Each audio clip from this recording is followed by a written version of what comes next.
Hello दोस्तों, एक बार फिर से बहुत बहुत स्वागत है आपके YouTube channel exam study world में। चैनल पे पहली बार आएँ तो सब्सक्राइब करना ना भूलें। चलिए जल्दी से जल्दी शुरू करते हैं। आज का प्रश्न नंबर 1, उत्तर प्रदेश में लोकसभा व राज्यसभा की कितनी सीटें हैं? उत्तर, उत्तर प्रदेश में लोकसभा में 80 सीटें और राज्यसभा में 31 सीटें हैं।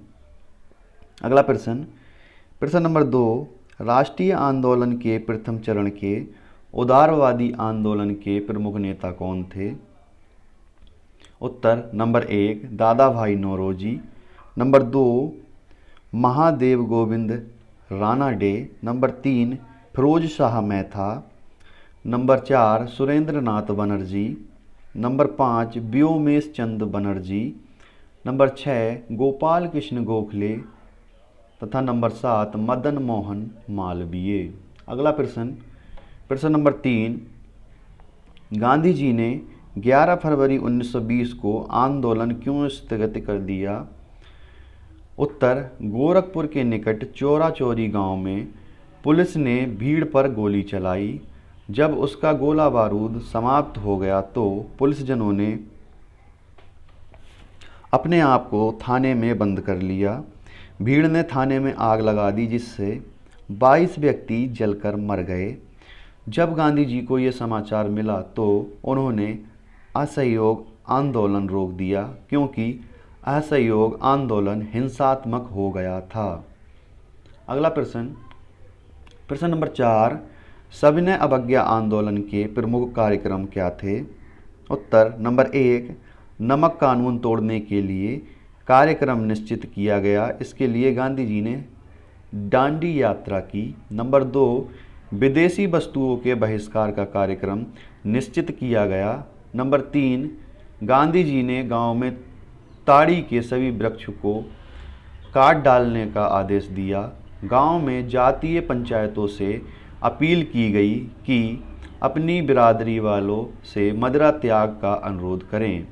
अगला प्रश्न, प्रश्न नंबर 5, जिन्ना ने गांधी पर क्या आरोप लगाया था?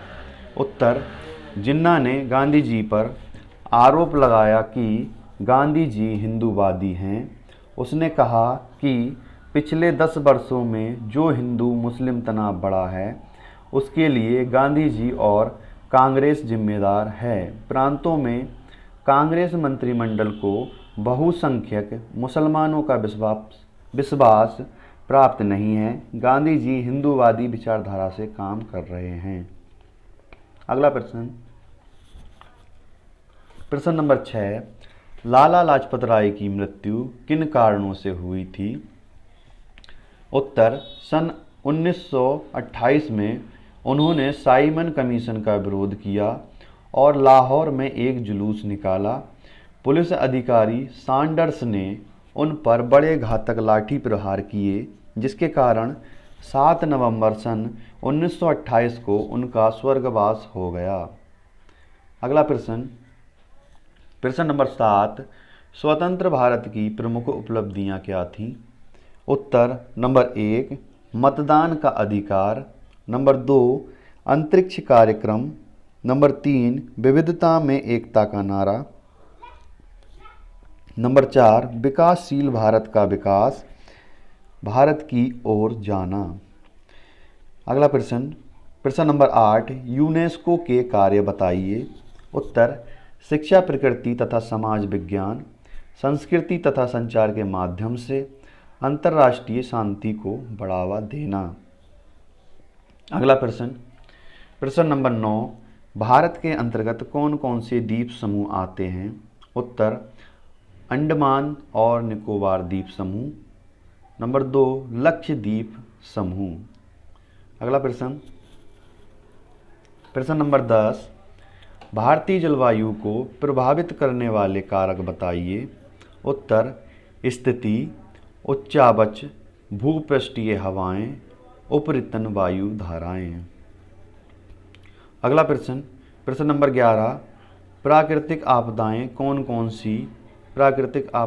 कौन सी होती हैं? उत्तर, बाढ़, सूखा, भूस्खलन, भूकंप, समुद्री तूफान तथा लहरें। अगला प्रश्न, प्रश्न नंबर 12, चक्रवात को और किन किन नामों से जाना जाता है? उत्तर, हरिकेन, टाइफून, विलीज, टोर्नेडो तथा ट्विस्टर। अगला प्रश्न, प्रश्न नंबर 13, पराबैंगनी किरणों से होने वाली 2 घातक बीमारियों के नाम बताइए। उत्तर, त्वचा का कैंसर, मोतियाबिंद। अगला प्रश्न, प्रश्न नंबर 14, उत्तर प्रदेश में मिट्टी का उपयोग किन कार्यों में होता है? उत्तर, बर्तन बनाने में, अलग अलग तरह की फसल करने के लिए, सीमेंट बनाने में तथा ईंट बनाने में।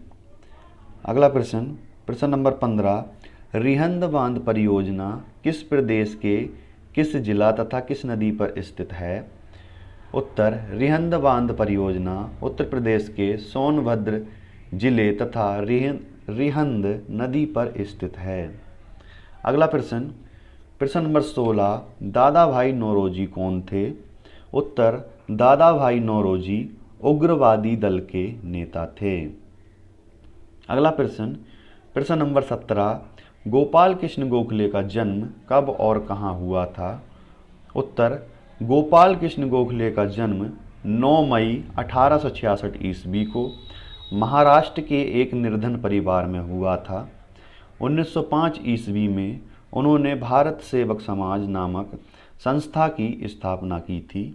1915 ईस्वी में उनकी मृत्यु हो गई थी। अगला प्रश्न, प्रश्न नंबर 18, गांधी इरविन पैक्ट कब हुआ था? उत्तर, 4 मार्च 1931 को गांधी इरविन पैक्ट हुआ। इसके बाद गांधी जी ने सविनय अवज्ञा आंदोलन स्थगित कर दिया। गांधी इरविन समझौता को दिल्ली समझौता के नाम से भी जाना जाता है। अगला प्रश्न, प्रश्न नंबर 19, पूना पैक्ट क्या है?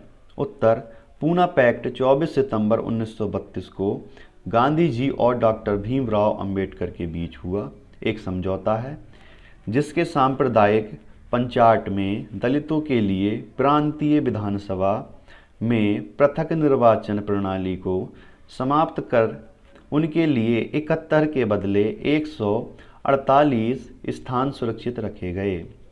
अगला प्रश्न, प्रश्न नंबर 20, द्वितीय गोलमेज सम्मेलन कब हुआ था? उत्तर, 7 सितंबर 1931 को द्वितीय गोलमेज सम्मेलन हुआ था। गांधी जी ने इस सम्मेलन में भाग लिया था। अगला प्रश्न, प्रश्न नंबर 21, द्विराष्ट्र के सिद्धांत का प्रतिपादन किसने किया था? उत्तर, जिन्ना ने गांधी जी पर हिंदू राज्य स्थापित करने का आरोप लगाकर सांप्रदायिकता को भड़काते हुए द्विराष्ट्र सिद्धांत का प्रतिपादन किया था। अगला प्रश्न, प्रश्न नंबर 22, महात्मा गांधी को राष्ट्रपिता क्यों कहते हैं?